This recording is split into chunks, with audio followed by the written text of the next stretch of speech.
from the Motion Pictures Association of America. Please welcome Greg Safir.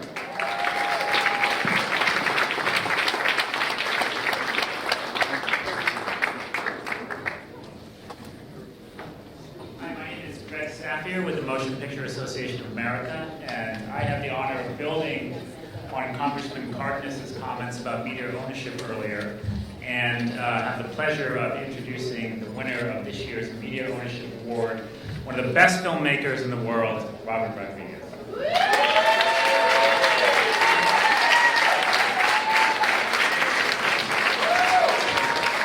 Hello, what a terrific night. Thank you, terrific honor, very appreciative. I have to say, since my earliest years, I always thought of myself as a creative. I never thought I'd be an executive anything, much less an executive of a network executive. But if there's one thing that I've learned from creativity, it's that it allows one to figure out solutions to seemingly impossible problems, challenges, dilemmas, and overcome odds and opposition. When I first started in the movie business 25 years ago, it was a movie called, my first film called El Mariachi.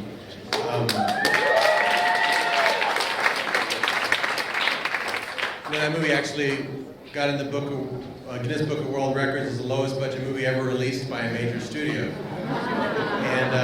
And funny enough, that same year, it was also the biggest budget Latin film released by a studio. So it was the only one within like 7 years.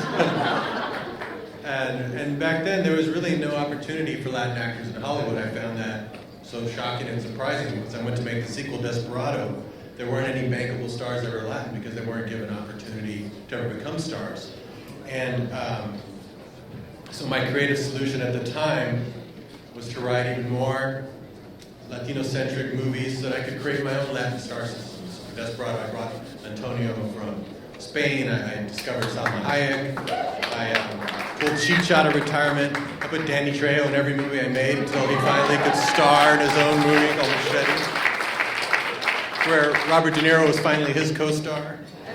And that strategy, worked pretty well for about 10, 15 years, but, movies like Spy Kids and Dusk Till Dawn and Sin City, putting Hispanics in even roles that weren't considered Hispanic roles.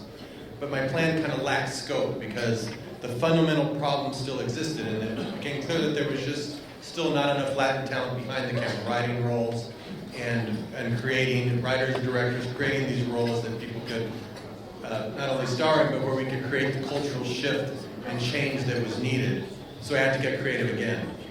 And that's when I decided to become a television network founder and chairman of the El Rey Network.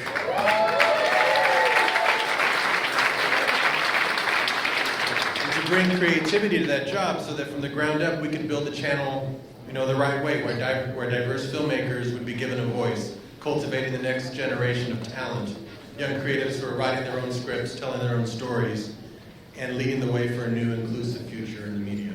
Because that is correct, there's no way to create that cultural change without the authentic voices behind the storytelling, making that cultural change. Things will never change.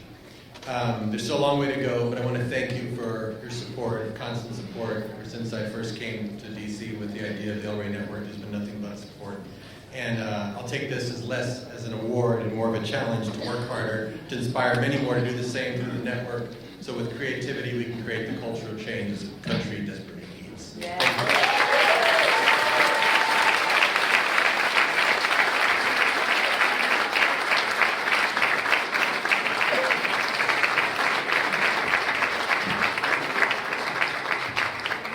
Robert Rodriguez, you guys, one more time.